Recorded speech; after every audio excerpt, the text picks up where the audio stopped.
안녕하세요, 갓범스입니다. 얼마 전 대한민국 영화계에 기념비적인 일이 생겼죠.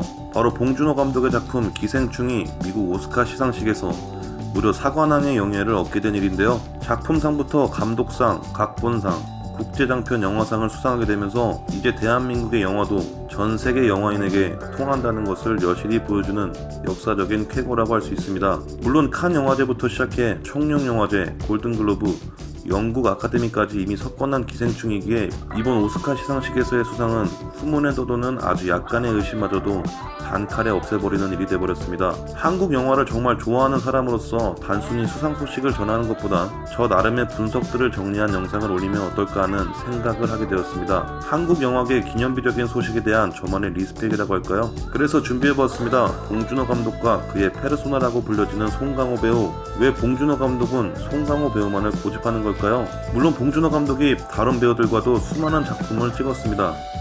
하지만 그의 대표작이라 할 만한 작품들은 항상 송강호 배우가 옆에 있었으니 송 배우를 고집한다고 해도 과언이 아닐 겁니다. 재밌게 시청하시길 바랍니다. 영상 3초 후에 시작합니다. 3, 2, 1. 본론에 들어가기에 앞서 봉준호 감독과 송강호 배우의 프로필을 다루는 것은 의미가 없을 것 같고 그들의 인연이 어떻게 시작했는지는 아주 살짝만 짚어보고 들어가 볼게요. 때는 97년 봉준호 감독이 영화 모텔 선인장의 조연출로 있을 때로 거슬러 올라갑니다. 이때부터 영화 초록물고기에 나왔던 송 배우를 봉 감독은 인지하고 있던 시절이었는데요. 한마디로 봉 감독이 송 배우에 대한 팬심 비슷한 게 있었던 시절이었죠. 이런 송 배우가 자신이 조연출로 있던 모텔 선인장 영화에 오디션을 보게 됩니다. 하지만 아쉽게도 다른 배우로 캐스팅이 되었고 나중에 꼭 송 배우와 작품을 하기로 다짐했던 봉 감독은 플란다스에게의 흥행 실패를 딛고 절치부심 끝에 썼던 시나리오 살인의 추억을 들고 송 배우와 함께하게 됩니다. 그 이후 2003년 살인의 추억, 2006년 괴물, 2013년 설국열차에 이어 2019년 기생충까지 봉 감독의 대표작이라 할 수 있는 거의 모든 작품에 송 배우가 함께하게 됩니다. 자, 아주 살짝 그들의 인연을 짚어보았는데요. 봉 감독의 상승궤도 옆에는 송강호 배우가 함께한다는 걸 어렵지 않게 알 수 있습니다. 봉 감독은 왜 이렇게 송 배우를 좋아하는 걸까요?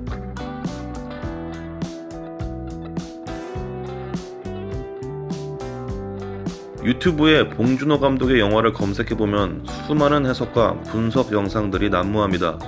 그 이유는 뭘까요? 그의 영화는 대부분 우리 사회에 던지는 메시지가 있는 영화들이기 때문입니다. 살인의 추억을 통해 군사정권의 시대상과 어쩌면 함께 이 시대를 살아가고 있을지도 모르는 범죄자들에 대한 경고를, 괴물을 통해 부패한 관료제와 시대착오적인 사회 시스템에 대한 신랄한 비판을, 설국열차를 통해 계층에 따른 차별의 허망함을, 기생충을 통해 빈부격차의 씁쓸함을 보여준 봉준호 감독은 분명 자신의 철학과 신념을 영화를 통해 이야기하는 스토리텔러이자 아티스트입니다. 이는 분명 그가 단순한 오락영화나 소비에 중점을 둔 영화를 만드는 사람이 아니라는 얘기죠. 그리고 그가 영화를 통해 던지는 이야기들은 전부 국적을 불문합니다.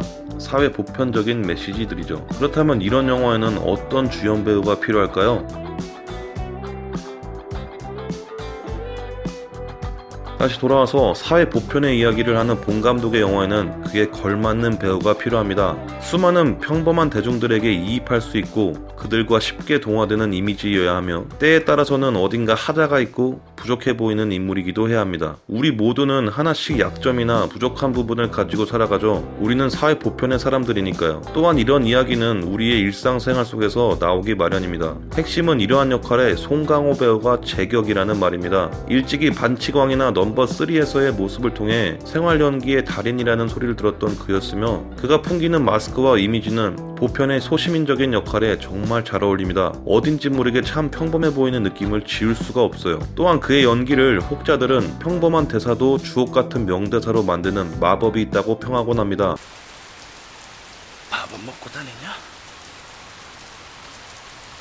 이런 능력은 봉준호 스타일의 영화가 보여주는 사회 보편의 메시지에 큰 무게감을 줍니다. 평범한 사람이 던지는 말 같은데 왠지 무게감이 느껴진다거나 너무 당연한 현상들인 것 같지만 이상하게 그것들이 사실은 잘못되었다는 것을 깨우칠 때 송강호 배우의 이런 면은 큰 효과를 발휘하게 되죠. 극중 배역이 대중들 사이에 속한 인물일수록 봉 감독이 던지는 메시지의 무게는 무거워지고 이입의 효과는 극대화됩니다. 괴물에서는 어딘가 좀 부족해 보이는 소시민적인 보편의 아버지 역할을 보여줬고 그와 비슷한 모습을 모습을 기생충에서도 보여주었죠. 또한 그의 큰 장점은 웃음과 눈물이 동시에 가능하다는 점입니다. 송강호 배우는 이미 넘버3나 반치광에서 굉장한 코미디 연기를 선보인 바 있지만 그와는 정반대로 복수는 나의 것, 사도에서처럼 굉장히 차갑고 싸늘한 연기도 가능해 넓은 연기 스펙트럼을 보유한 배우입니다. 또한 디테일한 연기에서 큰 강점을 드러내는데 거기에 감정 표현이 세밀해서 수없이 뜨겁게 달아오르는 연기를 해도 전혀 어색하지 않게 만드는 능력이 있습니다. 애드립의 표현력 또한 풍부하고 캐릭터마다 대사 톤의 변화가 능수능란해 영화 캐릭터의 깊이를 더해주는 능력이 탁월하죠.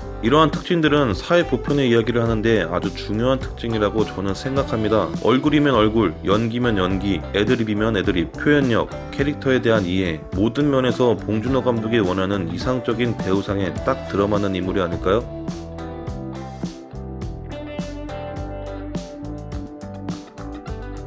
이건 정말 지극히 제 주관적인 얘기지만 좀 솔직하게 그냥 둘 다 영화적 성향이 비슷한 것 같아요. 대중적인 영화를 만들긴 하지만 그 속에 뼈있는 말을 계속 담아주는 봉준호 감독이고 줄곧 사회 문제나 부패한 것에 대한 고민을 많이 하는 사람인 것 같은데요. 이상하게 송강호 배우도 그런 영화들에 출연을 줄곧 해왔습니다. 굳이 봉 감독이 만든 영화가 아니더라도 택시 운전사나 변호인들을 보면 사회 비판까지는 아니지만 그 시대적 상황에 대한 재고 또는 잘못된 것에 대한 비판 등을 다룬 영화들에 많이 출연했는데요. 그 영화들 속에서 항상 부패한 것들과 잘못된 것들에 맞서 싸우는 역할을 맡아왔거든요. 이런 것들을 보면 그냥 영화적 성향이 비슷한 게 아닌가 하는 생각이 듭니다. 그냥 서로 잘 맞는다고 해야 할까요? 케미가 생긴다고 하는 것이 이럴 때 쓰는 말인 것 같습니다. 아무튼 그렇습니다.